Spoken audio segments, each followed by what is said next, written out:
Let's begin by thinking about today's map of the world, the borders of our countries, the geographical space of our cities. In 2116, that map is likely to look very different. And our first speaker is someone who spends a lot of time thinking about that. He was born in India, he grew up in the Middle East, he lives in Singapore, he spends time in Germany and in the United States, where he has advised the US government and the US military, including on the ground in Iraq and Afghanistan. So please welcome Parag Khanna.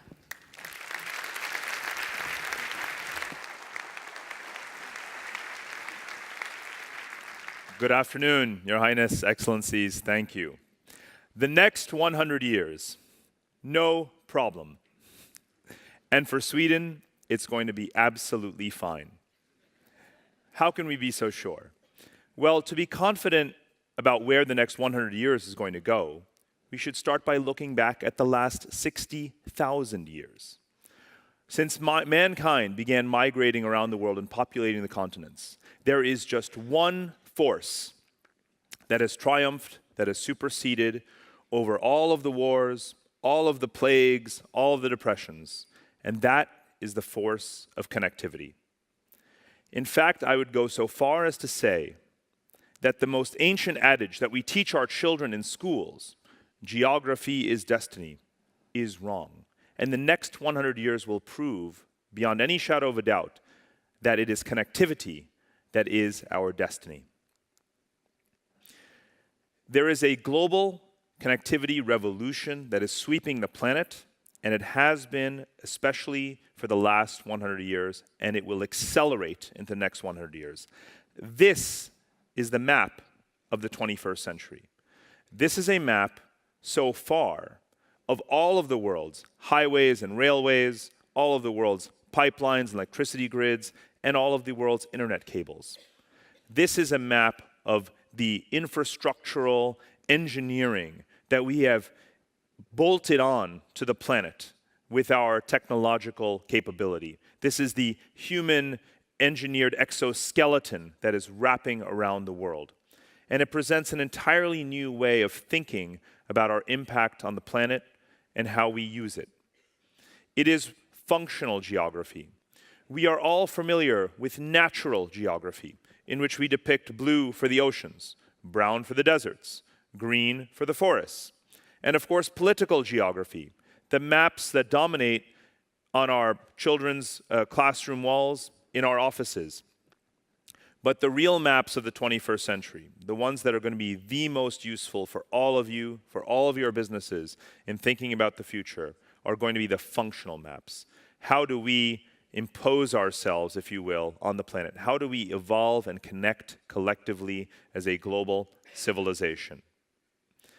And whereas in the 19th century and 20th centuries, that infrastructural engineering, that infrastructure investment was dominated by the United States and by Europe, in the 21st century, that balance is shifting. And so much of that investment is happening in Asia. For the entire remainder of our lifetimes and throughout this coming century, this image will last. This will be true. Most of the world's population will live in that little circle that represents about 1/6 of the surface area of the world. And so let's investigate what is happening in that circle and beyond. It was 25 years ago, over this exact season, that the Soviet Union collapsed. And since that time, Europe has been expanding. European infrastructure has been spreading eastward, absorbing new members and helping them modernize. And also, in the last 25 years, and accelerating for the next 25 and 50, China and Asia are building their way westward, declaring new Silk Roads that are meant to unite the Eurasian landmass. Our children are taught in schools very often that North America and South America and Europe and Asia and Africa and Antarctica and Australia are different continents. But Europe and Asia are not different continents. They are one megacontinent. They are one geological landmass. And for the first time in human history, over the next decades, they will become ever more connected. And you can see that Russia occupies a very large space on this map. And indeed, here in Sweden, you're quite concerned about the geopolitical antics of Russia. But actually, you've seen it before, and you're very familiar with it. The word geopolitik, how's my pronunciation, is a Swedish word coined by Rudolf Kellen in the late 19th century. You have been familiar with Russia. You have seen the change in Russia's borders, in its behavior for a long time. But Russia is the least connected power in the international system, economically, infrastructurally, and otherwise. And that goes a long way to explaining its behavior. If you want to see Russia stabilize and integrate and modernize and behave, you want to participate in this story. And this is the great geopolitical opportunity of the 21st century, is to help bring East and West together across the Eurasian landmass where most of the world's population resides. So here on this map, you can see all of the plans for the pipelines and the railways and the electricity grids and the hydrological canals that have been built, that are planned, that are going to be built, without a doubt. Because for the last 25 years, I have been observing Europe build eastward and China build westward, and to meet in the middle. This is the great geopolitical story of the 21st century, and is also a great opportunity to change incentives from wars over territory to cooperating over infrastructure and connectivity. This is a global trend. Again, we can be absolutely certain over the next 100 years that we will continue to build out this connectivity. And it is happening even in the places where today's conversation tells us otherwise.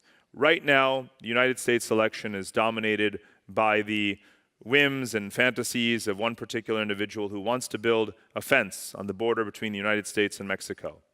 Now, North America has just 2 borders. 3 countries, 2 borders. In fact, every day of the week, every week of the year, these are the 2 most heavily transited borders in the entire world, on the entire planet. And they probably will be for the remainder of this century as well. So whether or not a wall goes up or doesn't go up, or however long it's there, is utterly, statistically irrelevant to the volume of transit, of people, of goods, of flows, of energy. In fact, what is happening in North America is that it is becoming a North American Union. And you can see it by the map of the railways, of the pipelines, of the automotive industry supply chains. In all manner of ways, you can see that actually North America is coming together into a supercontinent, not dissimilar to what is happening in Eurasia. And this is a very good thing. It is also happening in South America, a continent that is either neglected in our geopolitical conversations or one that we think of as dominated by North America alone. But what is actually happening is that because South America's trade with Europe and across the Pacific Ocean to Asia has grown so tremendously, they are also building east-west corridors, connecting the Atlantic and the Pacific Oceans to take advantage of those opportunities, to allow the supplies of Latin America to meet the demand around the world. And in fact, whereas today Brazil is a slow-growing economy, what we see is that the Pacific Alliance countries, the countries from Mexico all the way down to Chile, have massively ramped up their exports to Asia and form a region with a GDP larger than Brazil and growing much faster. So I expect there to be an integrated, peaceful, a Pax Latina, a continental peace in South America as well. And indeed, it's worth pointing out, of course, that the president of Colombia has just been awarded the Nobel Peace Prize for his efforts. The post-colonial world is most promising in this regard. We tend to think of Africa as well as the continent with the most countries, the most borders, the most suspiciously straight lines on its map, and indeed it is. But the real story is the shift from thinking only about political division and secessionist movements towards a new map of the infrastructural integration that is finally taking place on this continent of 1 billion people. Another amazing opportunity to develop and to cultivate and to take advantage of in the 21st century. What you can see, particularly in East Africa, is the ways in which the countries such as Kenya, Tanzania, Rwanda, Burundi, and so forth are building trade corridors, multimodal pipelines and railways to allow the landlocked countries to connect to global markets. They are integrating their as investment destinations and integrating even politically as well. Just a few months ago, all of the African heads of state got together and declared a visa-free zone by the year 2020 and a free trade area. They may not get there by 2025. They will definitely get there by 2050, certainly before 2116. We will see a whole new map of Africa, one that is much more connected than divided, a Pax Africana. Perhaps the region that may occupy our attention a lot more in the coming decades is still the Middle East, directly to the south of Europe, from North Africa to Iran. Right now, as if on cue, it has been 100 years since the Sykes-Picot Agreement drew so many of the borders, the artificial borders that are now collapsing.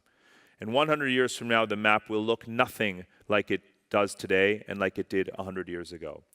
Instead, a great potential, the human potential, the urban potential of the Arab world will be harnessed, because indeed, this is the most urbanized region in the world. Most of the entire Middle East population lives in cities. The more progressive map, the map that I would call the Pax Arabia, or a new Pan-Arabism, is not going to be about secular nationalism and anti-colonial sentiment. It's going to be about optimizing the distribution of resources. It's going to be about the commercial corridors, revival of the Hejaz Railway that linked the Ottoman Empire together, so that the land, labor, capital, and resources of this region can be optimized, and so that it can be a gateway between East and West, North and South. It will take a long time, but the solution to the Middle East problems is not more wars and more borders. It is more connectivity. I mentioned cities. One of the inexorable trends, one of the absolute certain megatrends of the last thousands of years, one that is accelerating right now into the 21st century, is urbanization. Most of the Earth's population lives in cities, and that is going to reach 75% in the coming decades. Here you can already see the 50 megacities that the United Nations and the World Bank project are going to dominate the world economy by the year 2030 or 2040. But if you're going to be a megacity in the year 2040, you probably already are one today. And so these are not just the satellite lights showing you the main demographic centers, these are the economic hubs. And as you think about where are you going to expand your businesses, where should you have a presence, what are the markets that you need to serve, the answer is already here. And the good news is that cities also think very differently from countries. We are certainly in an age of populist backlash and of parochialism in societies. But at the same time, the more we urbanize, the more we think about how can we connect to other cities? How can we leverage our connectivity? Not how can we put up more walls? And that, too, has always been true. Because throughout history, going back to ancient Athens or Amsterdam of the Renaissance or London or New York or Toronto or Singapore or Hong Kong or Dubai, the great cities of the past, the great cities of the present, and the great cities of the future have always been open. They have always been tolerant. They have always been melting pots. And that will forever be the case. And so a society such as yours that is having a debate right now but still has been open, that does absorb people, that is always going to be one of the building blocks of greatness into the future as well, to have cumulative identities, not just exclusive identities. And while we're talking about the Northern Hemisphere, let us turn the conversation to the next 100 years and what is likely to happen in terms of global supply and demand and how those forces meet. Because indeed, it has not been the case in centuries past when we focus so much on the geopolitics of East and West and South that we talked so much about the North. But indeed, for better or worse, the forces of climate change have made the Arctic Ocean very much navigable year-round, and that is obviously going to be ever more the case in the decades ahead. This means that new trade routes are going to shorten the amount of time that it takes to traverse commerce across the continents. There will continue to be territorial disputes and competition, but this will also become a zone dominated by a whole new set of supply chains that Sweden has a tremendous opportunity to capitalize on with all of your neighbors. And that's going to be particularly relevant when we think about global agricultural production. This is one rendition done by a British journal as to what will happen to the world's food production supply if temperatures rise 4 degrees Celsius above the 1990 baseline used by the Intergovernmental Panel on Climate Change, the IPCC. And what it shows is that instead of today's dominant food producers being the United States, Brazil, India, China, and Australia, instead most of the world's food will have to be produced in Russia and Canada, the two largest countries in the world, but also two of the most depopulated countries in the world. Does our political map that has dominated our minds in the 20th century help us to explain how we are going to cope with this scenario?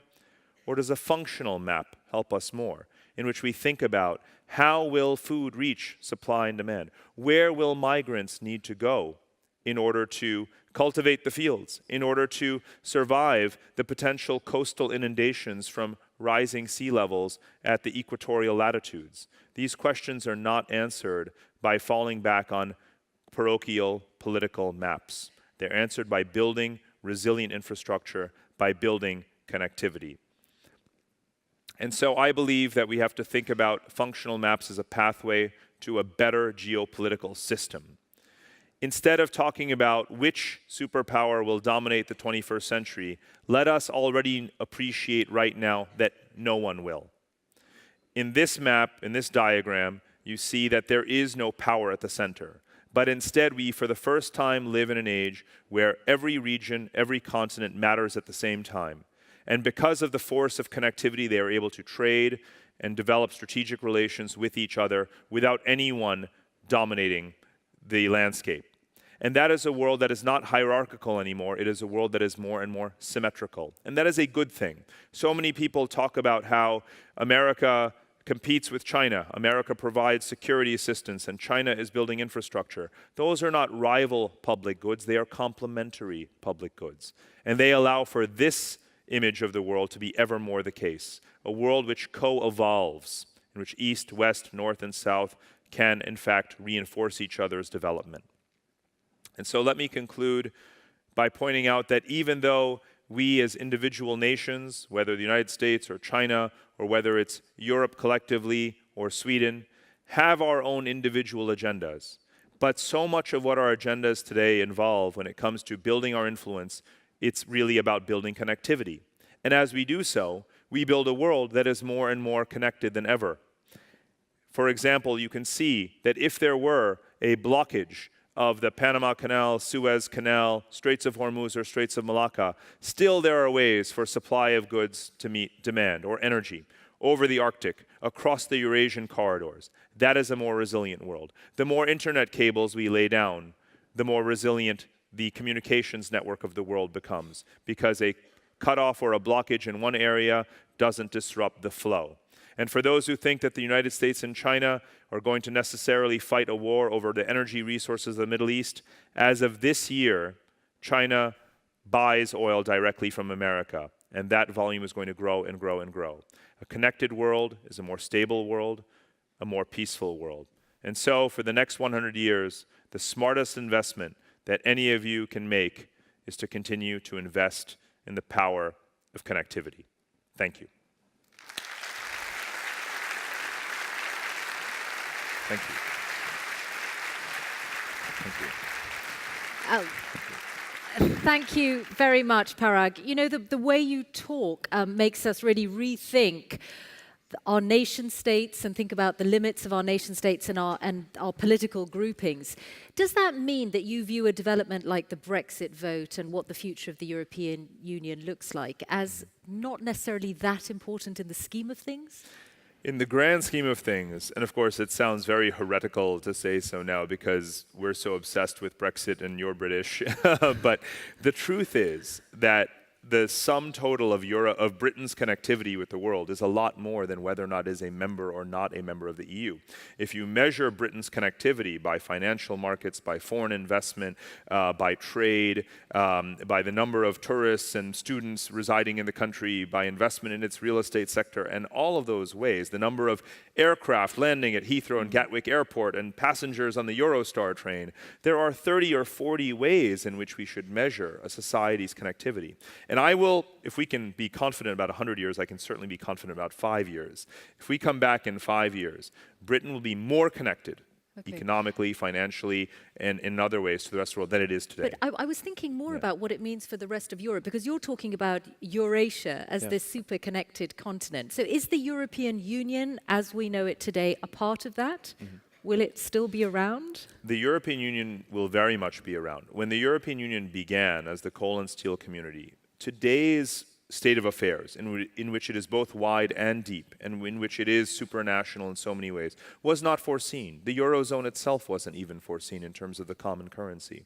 And so we have to stop thinking about the EU as such and think more about Europeanization, the harmonization of standards, this connectivity that is building out, the fact that, in fact, the Union does indeed continue to expand.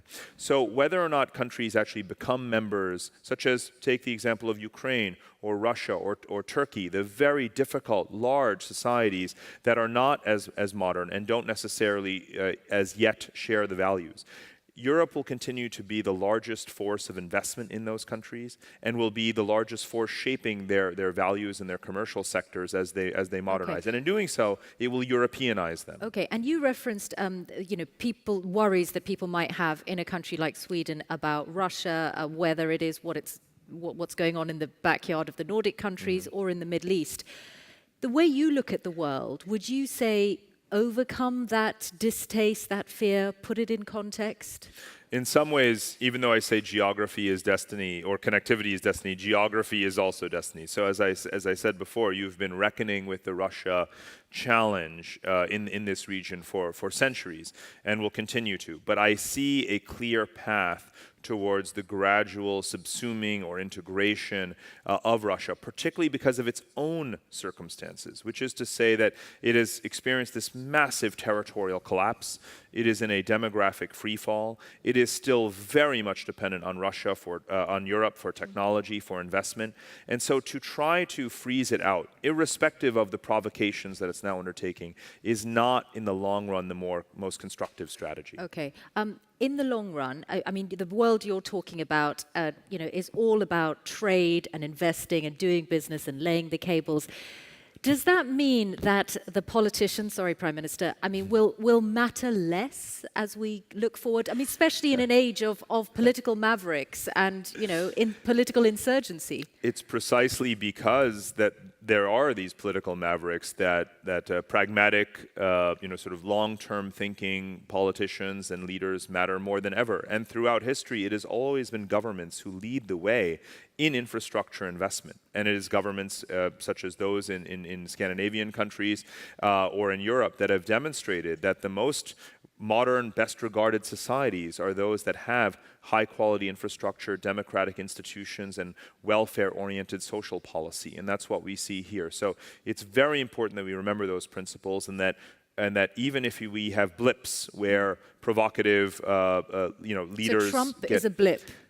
UKIP is a blip. I mean, 5-star Podemos. It could well be. Alternative for Deutschland. It could be because, supply and demand is by far the most powerful principle in human history. And the same societies that right now are having such qualms about letting in foreigners are the ones that have the lowest fertility rates. And in the long run, they need people. You need people to power your economy, to help to care for your society. So I think that irrespective of whatever movements there are today, there will be a new balance, a new equilibrium, a flow and friction of people. I'm not saying that all borders should be open. I am saying that every society has to think seriously about whether or not the balance that they're choosing politically is the right one economically and socially. And that will probably evolve in a direction that ultimately favors more flow rather than more friction. Okay, however it feels today. Thank you so much for making Thank us you. think in the way you have. Parag Khanna, Thank you. thank you. Thank you. Thank you.